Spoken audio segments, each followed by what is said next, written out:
Guys, क्या आपने हैदराबाद के एक डरावने हवाई अड्डे के बारे में सुना है? देखो, हम में से ज्यादातर लोगों ने आसमान में उड़ता हुआ हवाई जहाज तो देखा होगा, और हम ये भी जानते हैं कि ये हवाई जहाज हवाई अड्डों से उड़ते हैं। हवाई अड्डे जहाँ पर जाना लोग काफी पसंद करते हैं। लेकिन क्या आपको पता है, आज की कहानी एक ऐसे डरावने हवाई अड्डे की है जहाँ दिन में तो नॉर्मल लोग आते हैं, लेकिन रात में कुछ ऐसे लोग आते हैं जिनके पास प्लेन की टिकट भी नहीं होती। लेकिन आज हम जिस हवाई अड्डे की बात कर रहे हैं वो कोई नॉर्मल हवाई अड्डा नहीं है, क्योंकि इस हवाई अड्डे से बनने से पहले ये जगह कब्रिस्तान हुआ करती थी। और अगर आप अभी तक नहीं समझे हो तो मैं बात कर रहा हूँ हैदराबाद के शमशाबाद एयरपोर्ट की, जिसे बहुत सारे लोग राजीव गांधी इंटरनेशनल एयरपोर्ट के भी नाम से जानते हैं। अब गाइस, वैसे जो ये एयरपोर्ट है ये दुनिया का one of the busiest airport में से एक है। अब पैसेंजर्स के लिए तो कोई डर की बात नहीं है, लेकिन उन लोगों को जरूर यहाँ पर डर लगता है जिनकी ड्यूटी रात में होती है यहाँ पर। और जिस चीज से मैक्सिमम लोग डरते हैं वही चीज इस कहानी के अरमान के साथ होती है, यानी उसकी नाइट ड्यूटी लग जाती है। अरमान की नई जॉब लगी थी और ग्राउंड स्टाफ में लगी थी, मतलब वो लोग जो ग्राउंड पर रह के काम करते हैं, एयरपोर्ट को उड़ाने से पहले सिग्नल देना या फिर सामान को इधर से उधर ले जाना। अरमान सोचता है कि नई जॉब है, नए लोग होंगे, नया शहर होगा, मजा आएगा। और शुरुआत में तो सब कुछ ठीक भी था, लेकिन धीरे धीरे अरमान को कुछ ऐसा एक्सपीरियंस होने लगा रात में जिसे देखने के बाद, जिसे महसूस करने के बाद उसकी जिंदगी बदल गई। उस स्टोरी को सुनने के बाद आप भी देखो, हैदराबाद का शमशाबाद एयरपोर्ट एक ऐसा एयरपोर्ट है जिसमें रात में भी रोशनी कम नहीं होती, लेकिन पता नहीं क्यों तब भी रात में एक अजीब सा सन्नाटा रहता है। और ये भी वही रात थी जब अरमान की ड्यूटी नाइट में लगी थी। एयरपोर्ट पे रनवे बने होते हैं जिस पर फ्लाइट चलती है और फिर उड़ती है। तो उस रनवे के कॉर्नर पर कोने में अरमान की ड्यूटी लगती है एक दिन। अब क्योंकि ये बिजी एयरपोर्ट है तो एक के बाद एक प्लेन वहां से चलती जाती है। कुछ प्लेन लैंड होगी, कुछ प्लेन उड़ेगी वहां से। लेकिन न जाने क्यों इतनी ज्यादा आवाज आने के बाद भी अरमान को वहां पर धीरे धीरे सुनाई देना बंद करने लगा और उसे कुछ और सुनाई देने लगा। दरअसल एयरपोर्ट का एक बेसमेंट था और उस बेसमेंट से अरमान को एक अजीब सी आवाज आ रही थी। अपना ड्यूटी करने के बाद जब उसका ब्रेक हुआ तो उसने सोचा क्यों ना इस ब्रेक में ही उस बेसमेंट में जाके देखा जाए कि उसमें से आवाज क्या आ रही है। कहीं ऐसा तो नहीं कि कोई बच्चा अच्छा गिर गया है। लेकिन इससे पहले कि वो बेसमेंट के नीचे जाता, वो देखता है कि अंदर से एक उजले कपड़े में औरत चलते हुए जा रही है।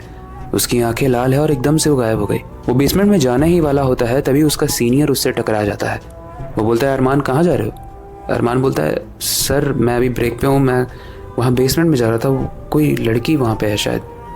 वो सीनियर उससे बोलता है, अरमान उसको देखना मत, वो एक हॉन्टेड जगह है। उसने अपने सीनियर से बोला कि सर आप ऐसे क्यों बोल रहे हो, ये भी हो सकता है कि कोई इंसान भटक के वहाँ पे आ गया हो, या फिर शायद कोई दिमाग से सही ना हो वो आ गया हो वहाँ पे, हमें उसकी हेल्प करनी चाहिए। उसका सीनियर बोलता है, अरमान जो कह रहा हूँ ध्यान से सुन, अंदर मत जाना। अरमान बोल तो देता है कि ठीक है, लेकिन अब वो वेट कर रहा होता है सीनियर के जाने का।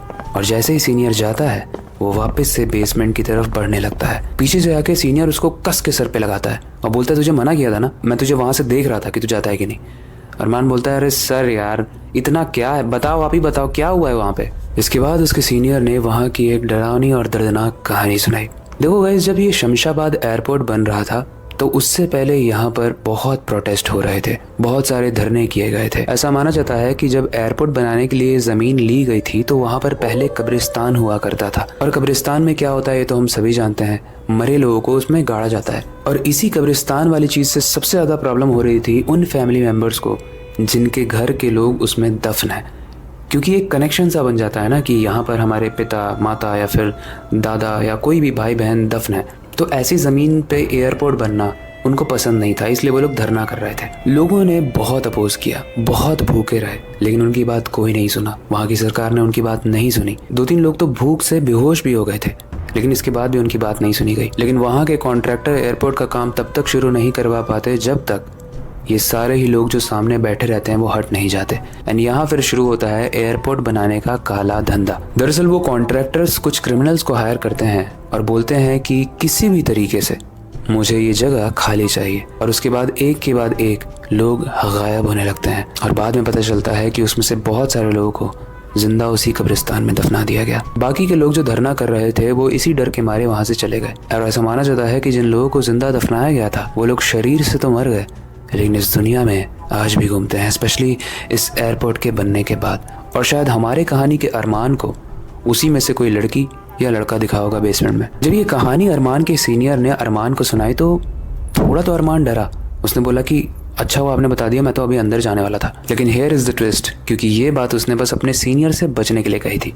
उसके मन में अभी भी वो सफ़ेद साया घूम रहा था। ऐसा बोला जाता है ना कि इंसान को जो चीज़ मना की जाती है इंसान अक्सर वही चीज़ करता है, और शायद हमारी कहानी का अरमान वही चीज़ करने वाला था। लेकिन इससे पहले कि वो बेसमेंट की तरफ वापस जाता, वो देखता है कि वो औरत अब इस रनवे पे खड़ी है, यानी वो रनवे जिस पर एयरप्लेन उड़ती है। वो सफ़ेद साड़ी में खड़ी है लेकिन उसके पैर नहीं है। वो अरमान को देख रही है लेकिन उसके आँख नहीं है, और उसके बाल पूरे हवा में बिखरे हुए हैं। अरमान बहुत तेज से चिल्लाता है और अपने सीनियर की तरफ भागता है, और अपने सीनियर को बुला के वो जैसे ही दिखाता है वो औरत गायब हो चुकी थी। अब वो औरत तो नहीं दिख रही थी, लेकिन सीनियर ने उसे बस इतना बोला कि अगर वो तुझे दिख रही है तो वो कुछ दिन तुझे दिखेगी, और अगर तू उसे सही इंसान लगता है तो वो तुझे तंग नहीं करेगी।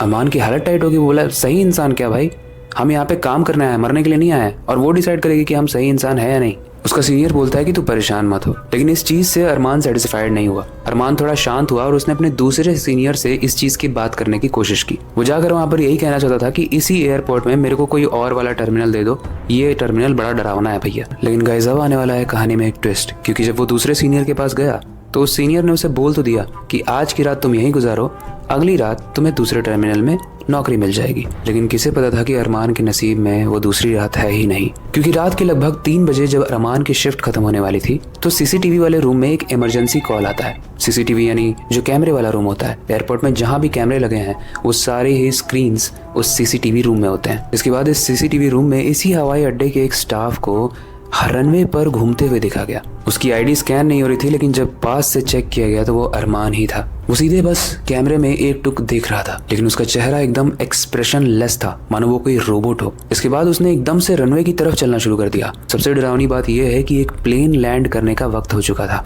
यानी एक प्लेन थी जो आसमान में थी और उसी रनवे पे लैंड करने वाली थी, और ये तभी उस रनवे पर दौड़ रहा था। उसके दोनों ही सीनियर्स ने अभी कुछ देर पहले ही अरमान से बात की थी। तब तक वो ठीक था लेकिन डरा हुआ था, और अब वो देख रहे हैं कि वो पागलों की तरह बस रनवे पे भाग रहा है जहाँ पे उसकी जिंदगी खत्म हो सकती है। उसके बाद तभी उस स्क्रीन पर देखता हुआ एक सीनियर बोलता है कि वो देखो, एक उजला कपड़ा भी दिख रहा है अरमान के पीछे।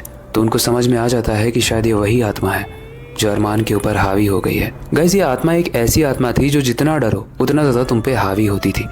अरमान क्योंकि बहुत ज्यादा डर गया था तो ये उस पे हावी हो गई। अब प्लेन लैंड होने ही वाली थी और किसी तरीके से अरमान को साइड में ले जाया जाता है और उसके बाद उसे हॉस्पिटल में एडमिट किया जाता है। अगर सही टाइम पे अरमान को नहीं हटाया गया होता तो शायद अरमान अब जिंदा नहीं होता।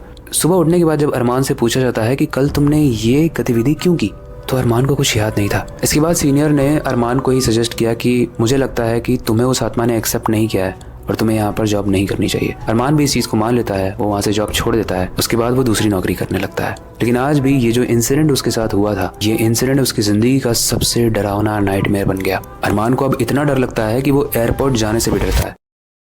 वेल गाइस, अब ये कहानी तो यहीं तक थी, लेकिन ये कहानी एक चीज़ सिखाती है, एक चीज़ की वो आत्मा तभी हावी होती है जब आप अंदर से कमज़ोर होते हो। अरमान बहुत ज़्यादा डरने लगा, इसी वजह से वो आत्मा उस पर हावी हो गई। और हमारी लाइफ भी ऐसी ही है, जिन चीज़ों से हम डरते हैं अगर उन चीज़ों को हम नहीं करेंगे तो वो चीज़ें हम पे हावी हो जाती है। अगर आपको हाइट से डर लगता है और आप हाइट से हमेशा ही डरते रहोगे, आप बंजी जंपिंग नहीं करोगे, ऐसी कोई एक्टिविटी नहीं करोगे जिससे आपकी हाइट का फियर खत्म हो जाए, तो आपको ज़िंदगी भर उससे डर लगता रहेगा। अगर आपको पानी से डर लगता है और आप कभी स्विमिंग करने का ट्राई ही नहीं करोगे तो आप ज़िंदगी भर पानी से डरते रहोगे। इसीलिए मेरा सजेशन ये है, जिस तरीके से अरमान इस कहानी की आत्मा से डर गया और वो आत्मा उस पर हावी हो गई, उसी तरीके से हमारी ज़िंदगी में भी जो भी डर है उसको हमें ओवरकम करना चाहिए, उस पर जीत हासिल करनी चाहिए। वरना अगर आप कमज़ोर हुए तो सामने वाला या सामने वाली चीज़ आप पर हावी हो जाएगी। आई होप आज की कहानी आपको इंटरेस्टिंग लगी होगी, थोड़ा सा डर लगा होगा एंड काफ़ी कुछ सीखने को भी मिला होगा। अगर आपके पास कोई सजेशन है तो आप हमें कमेंट सेक्शन में बता सकते हो। बाकी आप कभी एयरपोर्ट पे गए हो और क्या आपको ऐसा डरावना एक्सपीरियंस हुआ है वहाँ पर, हमें कमेंट सेक्शन में ज़रूर बताना।